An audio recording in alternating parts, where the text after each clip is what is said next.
अपनी जगह से गिरकर कहीं के नहीं रहते।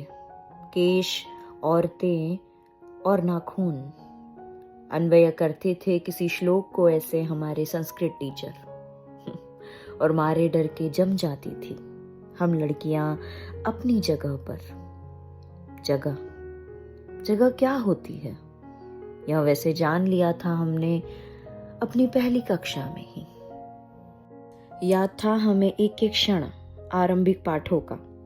राम पाठशाला जा, राधा खाना पका, राम आ बताशा खा, राधा झाड़ू लगा, भैया आप सोएगा, जाकर बिस्तर बिछा, आहा नया घर है, राम राम देख यह तेरा कमरा है और मेरा।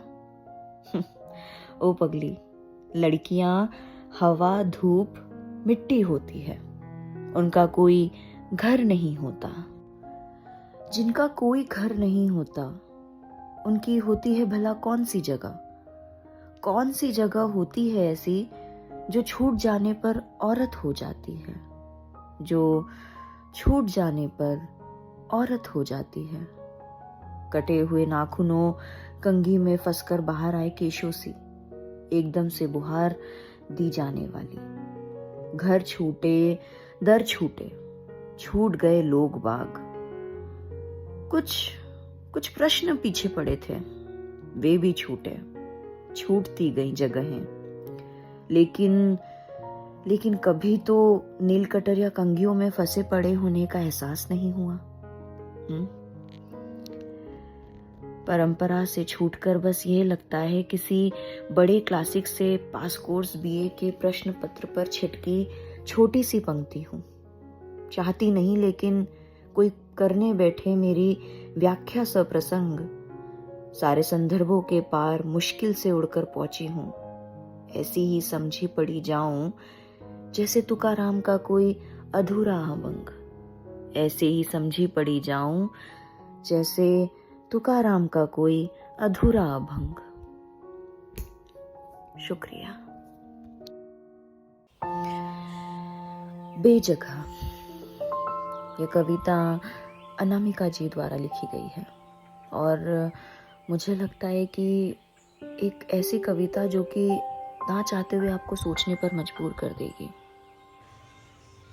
उनकी एक बहुत ही चर्चित और सशक्त कविताओं में से एक बेजगह। यह कविता स्त्री की उस यात्रा को दिखाती है जो डर से शुरू होकर आत्मविश्वास और अपनी शर्तों पर जीने तक पहुंचती है। अनामिका जी हिंदी की एक बहुत बड़ी कवयित्री, लेखिका और अनुवादक है। वे दिल्ली विश्वविद्यालय में अंग्रेजी की प्रोफेसर हैं और वे शोर शराबे वाली नारीवादी नहीं हैं, बल्कि बहुत ही शांत और लॉजिकल तरीके से अपनी बात रखती है। वे अक्सर इतिहास, मिथकों और रोजमर्रा की चीजों को जोड़कर स्त्री के जीवन की सच्चाई लिखती है। उन्हें उनकी किताब टोकरी में दिंगत के लिए साहित्य अकादमी पुरस्कार मिल चुका है। इस कविता में कवयित्री ने बचपन की यादों, स्कूली शिक्षा और समाज की सोच पर सवाल उठाए हैं। इसे हम 4 हिस्सों में आसानी से समझ सकते हैं। बचपन का डर। कविता की शुरुआत एक संस्कृत श्लोक के जिक्र से होती है। उन्हें टीचर पढ़ाते थे कि बाल, नाखून और औरतें अगर अपनी तय जगह से हट जाएं तो वो बेकार और शोभाहीन हो जाते हैं। बचपन से ही लड़कियों के मन में यह डर बिठाया जाता है कि अगर तुमने घर की 4 दीवारी या मर्यादा पार की तो तुम कटे हुए नाखून की तरह कूड़े में फेंक दी जाओगी। अब अगर हम इसका एक दूसरा पहलू देखें कि कविता में जब आपने यह सुना कि राम पढ़ता है, राधा पकाती है, कवयित्री याद करती है कि पहली कक्षा की किताबों ने ही यह बता दिया था कि लड़का और लड़की की जगह अलग है। किताबों में लिखा होता था, राम स्कूल जाएगा, कमरा राम का है, राधा खाना पकाएगी, झाड़ू लगाएगी। जब बच्ची पूछती है कि मेरा घर कहाँ है तो जवाब मिलता है कि लड़कियों का अपना कोई घर नहीं होता, वे तो हवा और धूप की तरह होती है। यहाँ कवयित्री एक बहुत गहरा सवाल पूछती है, अगर हमारा कोई घर ही नहीं है तो हमें किस जगह से गिरने का डर दिखाया जा रहा है। इस कविता का तीसरा पहलू हमें परंपरा से आजादी के बारे में बताती है। बड़ी होकर जब कवयित्री ने उन पुरानी सड़ी गली परंपराओं को छोड़ा तो उन्हें वह नहीं महसूस हुआ जो समाज ने बताया था। वे कहती है, परंपरा छोड़ने पर मुझे कंघी से निकले टूटे बालों या कटे नाखूनों जैसा बेकार महसूस नहीं हुआ। मुझे बर्बाद होने का एहसास नहीं हुआ। चौथा पहलू हमें औरत की वो नई पहचान के बारे में बताती है। जैसे इसमें हमने जिक्र सुना था तुकाराम का अभंग, जो कि एक बहुत ही मुख्य हिस्सा है इस कविता का, कि परंपरा छोड़कर कवयित्री खुद को कैसा महसूस करती है। वे कहती है कि अब मुझे ऐसा लगता है जैसे मैं किसी बहुत महान और गंभीर किताब की एक पंक्ति हूँ जो गलती से बीए की परीक्षा के साधारण प्रश्न पत्र पर छप गई है। अगर हम इसके मायने देखें कि क्या है तो आप जान पाएंगे कि इसके कितने ज़्यादा इसकी वैल्यू है। क्योंकि वे कहती है कि जैसे कि सप्रसंग व्याख्या की जाए, अगर आपको पता है तो तुकाराम जी एक बहुत ही महान संत और कवि थे जो कि विद्रोही स्वभाव के थे।